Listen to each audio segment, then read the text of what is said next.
clearest and most important sentences you'll read, showing how U.S. media really works, from the Washington Post op-ed by RIDT, and that's Thomas Ridd. We must treat the Hunter Biden leaks as if they were a foreign intelligence operation, even if they probably aren't. He says, this is absolutely how mainstream U.S. outlets think. Exactly what is said there by Ridd, one of those centrist professor outlets used to elevate their unhinged conspiracy theories with a facade of expertise. We have no idea if this conspiracy is true, but we will say it anyway. That's right. You can have the DNI, Director of National Intelligence, say, we do not believe it's a Russian disinformation, we have no evidence, and the media just says, we've decided these conspiracies are allowed. I think it's funny how they desperately try to smear people as conspiracy theorists while CNN goes on unhinged rants about the far right and the Russians and all of these things. It's truly incredible, isn't it? Glenn says, there is no question, none, that mainstream U.S. news outlets disseminate more unhinged, unproven conspiracy theories and do far more damage with them than QAnon or whichever fringe group they want you to focus on can achieve in 1,000 years. See for yourself. Here's a story. September 8th, 2002. Threats and responses. The Iraqis. U.S. says Hussein intensifies quest for A-bomb parts. Yeah, I remember what got us into the Iraq War, yeah? The Great Terror. In northern Iraq, there is new evidence of Saddam's genocidal war on the Kurds and of his possible ties to Al-Qaeda. Then we have this Chait. Unlikely, but possible that Trump has been Russian intel asset since 1987. Oh, ladies and gentlemen, we got to give MSNBC and Jonathan Chait a standing ovation for this one. This is my favorite conspiracy theory from the mainstream media because you know what they're saying? The Soviets are still around. Their influence persists. That's right. 1987 is the Soviet Union still existed. Trump has been an asset of Russian intelligence from during the Cold War and then the collapse of the Soviet Union, and their interests persist. Bravo. I really, really love this one. And then Glenn shows, Manafort held secret talks with Assange in Ecuadorian embassy, sources say. We know that story was bunk. But they put out the lies and the smears, and my question is, will regular Americans realize this? Do they realize it, and is it enough for them to reject the establishment? Perhaps. You look at Donald Trump winning in 2015, and he was saying the media is the enemy of the people, the fake news, and all of these. 2016, I'm sorry, his campaign in 2015, saying all these things about the media. Have any of those Trump supporters forgotten? No, I'd imagine more people are now realizing the media's been lying. Glenn says, U.S. media outlets outside of right-wing sites were desperate not to report the Hunter emails and to block their reporters from doing so. So they just started printing that it was Russian disinformation, knowing there was no basis for that, until they could figure out what to do. One of the U.S.'s best reporters, Matt Taibbi, just published a great and well-researched article documenting how many lies U.S. media outlets are telling to protect Biden. It's on Substack. I doubt any liberal left outlet would publish it. That's why Taibbi is more popular than ever. And he is. And they hate him for it. Matt Taibbi is a liberal. He was a writer with Rolling Stone for a long time. He says, with the Hunter Biden expose, suppression is a bigger scandal than the actual story. Unprecedented efforts to squelch information about a New York Post story may prove to be more dangerous corruption than whatever Hunter Biden did with a crooked Ukrainian energy company. I agree. Now, I think it's really bad what Hunter and Joe had been doing for sure, but let's be real. I think most of us realize they all do it. I mean, what about Nancy Pelosi's kids? Apparently he's doing something too. And in these emails that are being released on the Hunter Biden laptop, there are potential ties to other Democrats. We know these people engage in nepotism. We know they enrich their families, and even Trump is accused of doing it. Now, you want to argue who you think is right or wrong? Fine, whatever. The bigger scandal is that the media clearly is protecting Joe Biden. Let me tell you, Donald Trump could fart, and it would be the front page of the New York Times, and people would demand that I disavow the man for making a smelly gas. You could take the lightest, smallest of stories, and they will light it up. Brett Kavanaugh, for instance. So, spare me. When Donald Trump is accused of something, if I don't run out the door full speed and say, I'm ready to play this game again, because I remember doing segments about Russiagate and saying, hey, well, this may be real, Well, fool me once, shame on you. Fool me twice, shame on me. I'm not going to be fooled again. You don't fool me a third time. Is that what Bush said? You don't fool me a second time. Something like that. Now we can see how they really operate.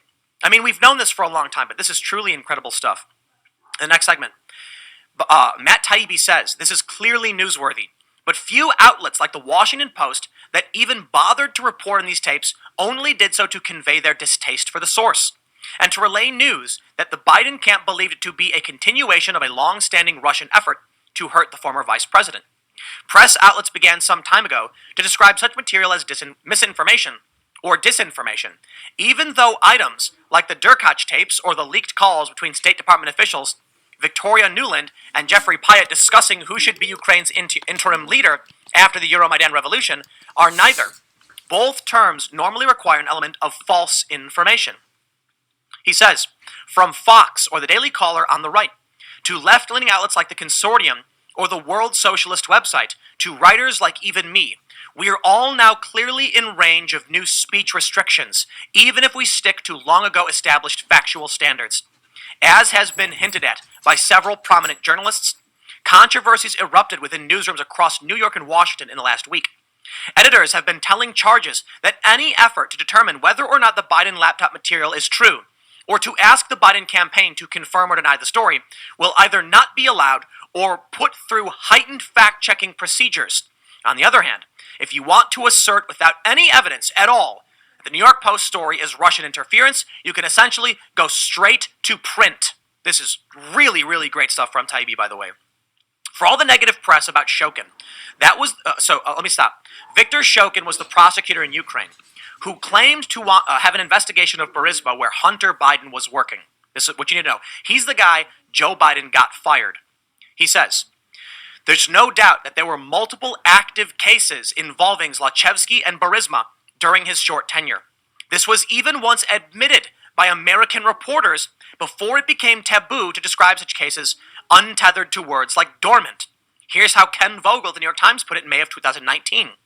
When Mr. Shokin became Prosecutor General in 2015, he inherited several investigations into the company and Mr. Zlochevsky, including for suspicion of tax evasion and money laundering. Mr. Shokin also opened an investigation into the granting of lucrative gas licenses to companies owned by Mr. Zlochevsky when he was the head of the Ukrainian Ministry of Ecology and Natural Resources. Ukrainian officials I reached this week confirmed that multiple cases were active during that time. Matt Taibbi, standing ovation, doing real journalism, confirming multiple active cases. Zlochevsky was the founder of Burisma. He was the guy who founded the company that Hunter Biden was on the board of. Quote, there were different numbers, but from 7 to 14, says Serhiy Horbatiuk, former head of the Special Investigations Department for the Prosecutor General's office, when asked how many Burisma cases there were. There may have been 2 to 3 episodes combined, and some may have already been closed, so I don't know the exact amount. But Horbatiuk insists there were many cases. Most of them technically started under Yarema, but at least active under Shokin. The number quoted by Horbatiuk,